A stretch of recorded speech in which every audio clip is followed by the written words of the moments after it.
جیسے ڈاکٹر صاحب آپ کہہ رہے ہیں کہ ہمیں انویسٹمنٹ کی بھی ضرورت ہے، تو قرض لینے کی ضرورت جو ہے بار بار کیوں ہمیں پیش آ رہی ہے؟ کیا پاکستان کا اصل مسئلہ آمدن کم ہونا ہے، اخراجات زیادہ ہونا ہے، برآمدات کم ہے، تو ہماری معیشت کی جو پیداواری صلاحیت اتنی کم ہے کہ ہم اپنی ضروریات کے مطابق وسائل بھی پیدا نہیں کر پا رہے؟ لیکن وہ اس کی وجہ یہ ہے کہ ہماری اکانومی میں پروڈکٹیوٹی ایک ہوتی ہے، پیداوار، فی ہوں کس پیداوار یا جو آپ انویسٹ کرتے ہیں اس کے اوپر ریٹرن جو ہے وہ ہوں بہت کم ہے. تو وہ جب تک وہ ہم پروڈکٹیوٹی کو انکریز نہیں کریں گے، آپ کمپیٹیٹیونیس نہیں لے کے آئیں گے، آپ دنیا کے ساتھ مقابلہ کرنے کے لیے تیاری نہیں کریں گے، تو ہوں کیسے یہ آپ کی ڈیولپمنٹ ہو سکتی ہے؟ کیونکہ آپ کی اکانومی جو ہے ایک چھوٹی اکانومی ہے، اور دنیا کی اکانومی بہت بڑی اکانومی ہے، لیکن ہوں آپ اگر دنیا کی اکانومی میں پارٹیسپیٹ کرنے کے قابل ہی نہیں ہیں تو پھر جی آپ کی اکنامک گروتھ نہیں ہو سکتی. جی سو آئی بالکل. تھنک کہ اس لیے ہمیں ریفارمس چاہیے، ہوں آسان کیا جائے انویسٹمنٹ کو، جو آپ کے بیوروکریٹک بیچ میں رکاوٹیں ہیں وہ ختم کی جائیں، آپ کو بیوروکریسی کو کم کیا جائے، مارکیٹ اکانومی کو زیادہ بہتر کیا جائے، کمپٹیشن لایا جائے، اور لوگ جو ہیں وہ پیٹرنیج کی بجائے وہ اپنی کمپیٹیٹیونیس کی وجہ سے ہوں بزنسز چلائیں. جی سو بالکل. وہ جو ٹرانسفارمیشن ہے وہ ایک پورا نیشنل ایفرٹ چاہیے اس کے لیے. ہوں اس بالکل. کے لیے ڈاکٹر صاحب بے حکومت بھی یقینی تو کو بار ختم بار کرنا پڑے گا. اصلاحات کی بات کرتی ہے، آپ کیا سمجھتے ہیں ہمارے ایسے کون سے جو شعبے ہیں جن میں ہمیں زیادہ جو اصلاحات کی ضرورت ہے؟ خاص طور پر اگر ہم توانائی کی ہم بات کریں تو ملک کا جو توانائی شعبے کا جو سرکولر ڈیٹ ہے وہ 5,000 ارب روپے سے بھی تجاوز کر چکا ہے. آپ کے نزدیک اس بحران کی بنیادی ایک تو وجہ کیا ہے؟ بجلی اور گیس کی قیمتیں کم ہیں، بجلی چوری اور لائن لاسز ہے، وصولیاں کمزور ہیں، یا پورا نظام ہی اس انداز میں بنا ہوا ہے کہ خسارہ مسلسل پیدا ہوتا رہے؟ دیکھیں، پورا نظام ہی اس طرح سے بنا ہوا ہے نا. اس کی مینجمنٹ ایک تو ہے کہ نوکری شاہی جو ہے وہ مینج کرتی ہے، ہوں اس میں کوئی مارکیٹ نہیں ہے، اور اس میں سب سے مہنگے ایندھن استعمال ہوتا ہے، اس میں سب سے مہنگی گیس امپورٹڈ استعمال ہوتی ہے. جی آپ نے دیکھا کہ یہاں پہ جو سورج سے بجلی بننے کا معاملہ تھا اس میں ہوں بھی حکومت نے کوشش کی کہ وہ نہ چل سکے، ہوں لیکن وہ خاصا اس کا سولر پینل لگے ہیں، لوگوں نے وہ لگائے ہیں، اور اس سے کچھ ریلیف ملا ہے.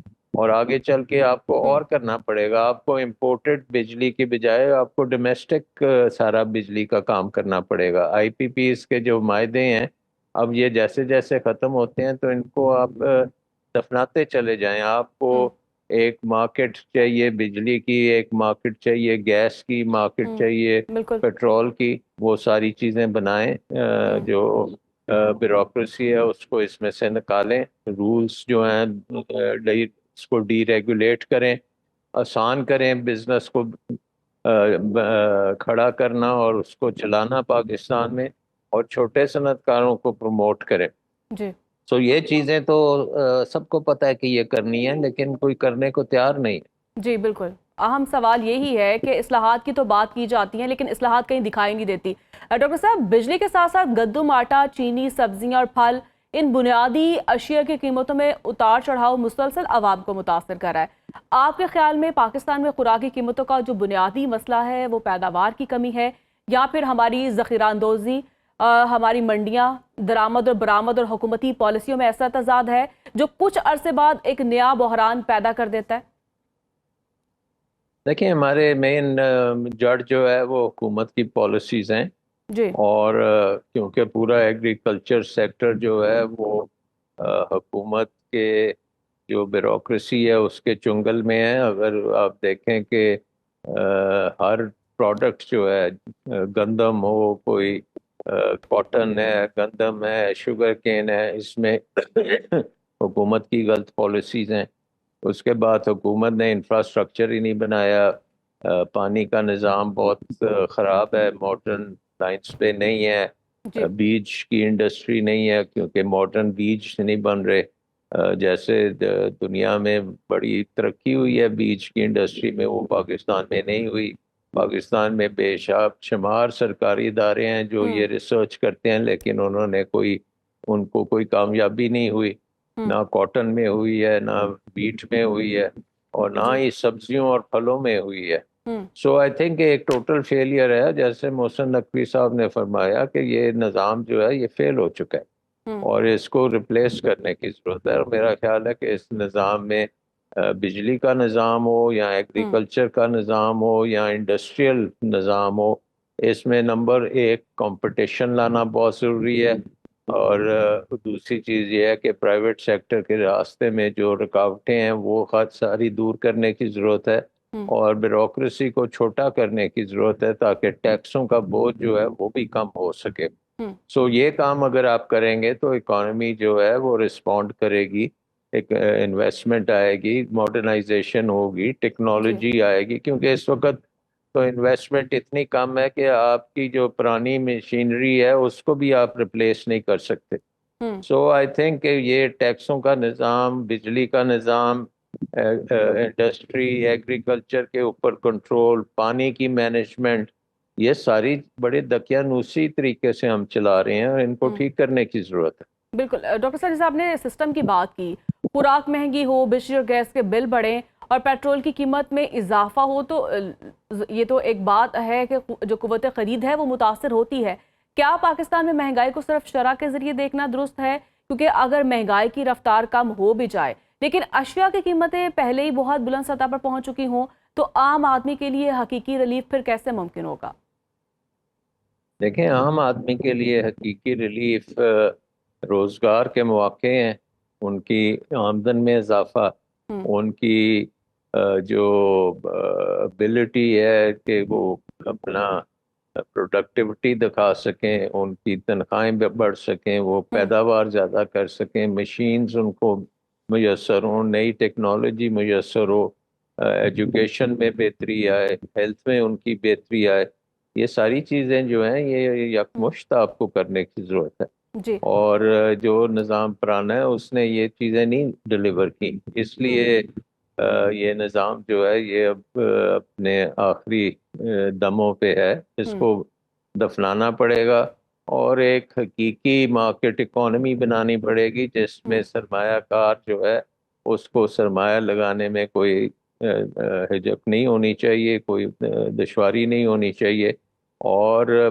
پاکستان میں جو انفراسٹرکچر ہے اس میں بہتری بھی آ سکتی ہے، بشرطے کہ ہمارے بینکس جو ہیں وہ انفراسٹرکچر میں بھی انویسٹ کریں اور جی عوام کی جو بچت ہے وہ انویسٹمنٹ میں جائے، جی نہ کہ عوام بچت ہی نہ کرے اور سارا جو ہے ان کی آمدن اتنی ہے کہ وہ صرف اپنے 2 وقت کی روٹی پوری کرنے میں وہ ساری صرف ہو جاتی ہے۔ جی بالکل سو آئی ایسا ہی تھنک ہے۔ بڑی جی سنگین قسم کے بالکل پرابلمز بالکل ہیں، ان ڈاکٹر کو صاحب، حل کرنے کی آپ جس ضرورت ہے۔ غیر یقینی ماحول کی بات کر رہے ہیں اس میں ایک اور دلچسپ رجحان بھی سامنے آ رہا ہے اور وہ ہے سونے کی قیمت میں مسلسل اضافہ۔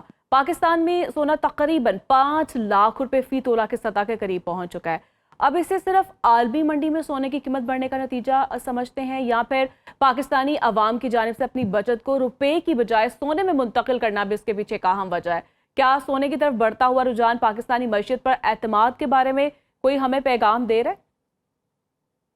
دیکھیں، سونے کی قیمت ایک انٹرنیشنل قیمت ہے اور اس وقت سونے میں جو تیزی آئی ہوئی ہے وہ اس لیے آئی ہوئی ہے کہ امریکہ کا جو ڈالر ہے اس کے اوپر اب ٹرسٹ نہیں ہے دوسرے ممالک کا، اور وہ جی امریکہ کے بانڈز میں سے پیسہ نکال کے سونے میں ڈال رہے ہیں، اور چین اس میں شامل ہے، باقی ملک بھی یہ کام کر رہے ہیں۔ تو جب تک یہ اب ایران کی جنگ جو ہے اس کا تصفیہ نہیں ہوتا اور یہ نہیں پتہ لگتا کہ اب یورو ڈالر جو ہے اور پیٹرول بھی ڈالرز میں بکے گا کہ نہیں، کہ ڈالر ریزرو کرنسی رہے گا کہ نہیں، یہ چیزیں جو ہیں یہ جب تک یہ ریزالو نہیں ہوتی اس وقت تک بے یقینی جو ہے وہ سونے کی قیمت کو اوپر کرتی جائے گی۔ جی بالکل ڈاکٹر صاحب، اگر ہم ان تمام مسائل کو ایک ساتھ رکھیں جس میں قرض، توانائی، مہنگائی، خوراک اور روزگار اور کمزور ہماری برآمدات ہیں، تو سوال تو یہ پیدا ہوتا ہے کہ حکومت اس وقت سب سے پہلے کس مسئلے کو حل کرے؟ آپ کے نزدیک وہ کون سی 2 یا 3 اصلاحات ہیں جن کے بغیر پاکستان کا معاشی استحکام جو ہے وہ مستقل نہیں ہو سکتا؟ دیکھیں، نمبر ون، آپ کو 50 منسٹریز فیڈرل گورنمنٹ میں اور 50 منسٹریز پروونشل گورنمنٹس میں رکھنے کی ضرورت نہیں ہے. 20 منسٹریز سے کام چل سکتا ہے. جی آپ کو 6-7 ہزار ارب روپیہ آپ بچا سکتے ہیں اگر یہ ڈاؤن سائزنگ کریں. اور اس جو بچت ہو اس سے آپ انسینٹیو دیں انویسٹمنٹ کے لیے، اور انسینٹیوز دیں کہ آپ انفراسٹرکچر میں اور انویسٹمنٹ ہو، اور حکومت کا خرچہ جو ہے وہ کم ہو. سب سے پہلی تو یہ ریفارم ہے. نمبر 2 ریفارم یہ ہے کہ آپ بجلی کا جو نظام ہے اس کو کمپیٹیٹیو کریں، اس کو سولر کی طرف اور ہائیڈرو کی طرف اور ڈومیسٹک سورسز یعنی کول کی طرف لے کے جائیں. اور اگلے 10-15 سال کے لیے آپ کی ڈپینڈنس امپورٹس پہ ختم ہو جانی چاہیے. بجلی ہمیں خود بنانی پڑے گی اور سب سے سستی بجلی بنانی پڑے گی.